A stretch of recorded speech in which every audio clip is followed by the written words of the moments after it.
ഇന്ന് ഞാൻ ഗരം മസാലപ്പൊടിൻ്റെ വീഡിയോസ് ആയിട്ടാണ് കേട്ടോ വന്നത്. ഗരം മസാലപ്പൊടി എങ്ങനെ ചെയ്യുന്നത് കാണിച്ചു തരാം. ഇത് നമ്മൾ കൊറിയറായിട്ട് അയച്ചും കൊടുക്കുന്നുണ്ട്, അതുപോലെ തന്നെ അടുത്തുള്ളവർക്ക് കൊടുക്കുകയും ചെയ്യുന്നുണ്ട് കേട്ടോ. അപ്പോൾ ആർക്കെങ്കിലും വേണമെങ്കിൽ താഴെ ഞാൻ വാട്സപ്പ് നമ്പർ കൊടുക്കും, അതിൽ മെസ്സേജ് അയച്ചാൽ മതി കേട്ടോ. അപ്പോൾ കൊറിയറായിട്ട് അയക്കേണ്ടോലാന്ന് വെച്ചാൽ അങ്ങനെ വരും കേട്ടോ.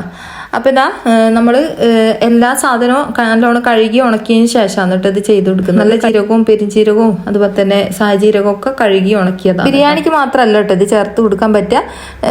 ഓരോന്നുള്ളിൽ നമ്മളെ ചെമ്മീൻ ഫ്രൈ ആക്കുന്നവരോ അതുപോലെ തന്നെ കടുക്ക ഫ്രൈ, അതുപോലെ തന്നെ ഞണ്ട്, അങ്ങനെ കണ്ട എല്ലാ ഐറ്റംസിനും, അതുപോലെ തന്നെ ബീഫ്, അതുപോലെ തന്നെ മുട്ട ഫ്രൈ, എന്തിനും ചേർത്ത് കൊടുക്കാൻ പറ്റും കേട്ടോ. നല്ല ടേസ്റ്റാണ് കേട്ടോ. ഇതൊരു നുള്ളു മാത്രം ചേർത്ത് കൊടുത്താൽ മതി. ഗ്രാമ്പു, ജാതിക്ക, ജാതിപത്രി, പിന്നെ നല്ല ക്വാളിറ്റി, പിന്നെ ഏലക്കായ ഇട്ട് നല്ല ക്വാളിറ്റി നമ്മൾ, പിന്നെ സാജീരോ, പിരിഞ്ചീരോ, നല്ല ഇരോ. അപ്പോൾ നമ്മൾ 9 സാധനമാണ് ഈ പൊടിക്കുന്നത്. ഇത് ബിരിയാണിക്ക്, ചിക്കൻ മസാലക്കറി, നമ്മൾ ഇത് വേറെ കലർപ്പൊന്നുമില്ല, നല്ല ഒറിജിനലായിട്ടാണ് ചെയ്യുന്നത്. ഇത് നമ്മൾ പൊടി ആരെങ്കിലും ആവശ്യപ്പെട്ടാൽ കൊടുക്കുന്നുണ്ട്, അത് വാട്സപ്പ് നമ്പർ കൊടുക്കുന്നുണ്ട്. ആ നമ്പറിലേക്ക് പറഞ്ഞാൽ നമുക്കിത് കൊടുക്കാം. അതൊന്ന് ചൂടാക്കുന്നു, വറുത്തിട്ട് ഒന്ന് ചെറുങ്ങനെ ചൂടായാൽ മതി. കട്ട് പിന്നെ ഏലക്കായിട്ട് കച്ചോട, ഗ്രാമ്പു, ജാതിക്ക, ജാതിപത്രി, ജീരകം, നല്ല ജീരകം,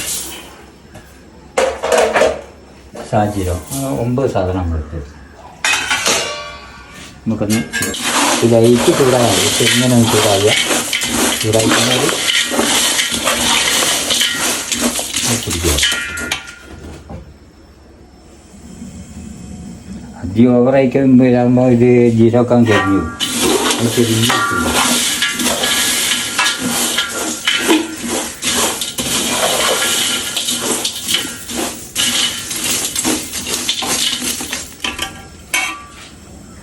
കിട്ടും. ഇത് നമുക്ക് തലശ്ശേരി ബിരിയാണി, കോഴിക്കോടൻ ബിരിയാണി, നല്ല കിട്ടുന്ന ബിരിയാണികൾക്കൊക്കെ ചെയ്യാം. പിന്നെ ചിക്കൻ കറി, മട്ടൻ കറി, ബീഫ് കറി, ബീഫ് വരട്ട്, പിന്നെ മസാലക്കറികൾ, കടലക്കറി, അങ്ങനെ കണ്ട കറികൾക്കൊക്കെ ഉപയോഗിക്കാം. ഇത് ഓവറായിട്ട് ഓരോ സ്ട്രോങ് സാധനമാണ്. ഇങ്ങനെ ചെയ്യുന്ന സമയത്ത് ഓവറായിട്ട് വെച്ച് കഴിഞ്ഞാൽ മറ്റുള്ള മസാലപ്പൊടി വരല്ല, എല്ലാ സാധനവും ഒരുപോലത്തുള്ളതാണ്. മീനിൻ്റെ കിട, കൂന്തൽ, പിന്നെ ഞണ്ട്, കല്ലുമ്മക്കായ, അങ്ങനെയൊക്കെ ഇതിലൊക്കെ ഇതിൽ പറ്റിട്ടോ. പക്ഷേ എഴുതുന്നത് ശ്രദ്ധിച്ചാൽ മതി. വളരെ സബ്സ്റ്റേഡാവും.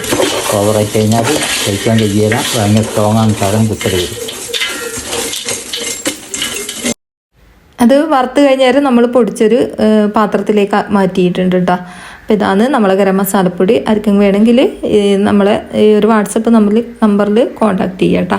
അപ്പോൾ ഇത്രയേ ഉള്ളൂ. ഇനി അടുത്ത ഇതേപോലത്തെ പുതിയ വീഡിയോസായി കാണാം കേട്ടോ.